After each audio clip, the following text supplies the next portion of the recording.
Милиардерот Джеф Безос полета денеска во Вселената во првиот лет со екипаж на неговата собствена ракета New Shepard.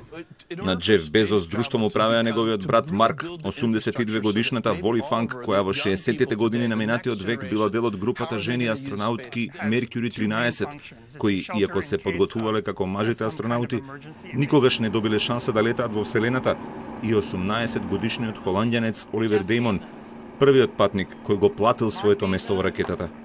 Во Вселената тие летаа со капсулата со, како што се тврди, најголемите прозорци кои нудат спектакуларна гледка на планетата Земја. Летот беше целосно автоматизиран, нема пилоти или инженери на летот, а полета од малото место Ван Хорн во Тексас. Со портфолио од над 200 милиарди долари, Безос е најбогатиот човек на планетата, но не и првиот милиардер кој со собствена ракета краток период престојуваше во Вселената.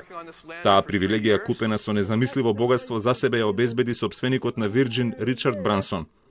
Ова не е надпревар, скромно коментираше во телевизиско интервју 57 годишниот Безос, помалку претенциозно споредувајќи се со луѓето кои целиот свој живот се подготвувале за комплексните мисии во Вселената.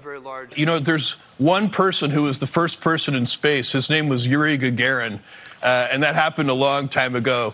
I think I'm going to be number 570 or something. You know, that's where we're going to be in this list. So this isn't a competition. This is about building a road to space so the future generations can do incredible things in space.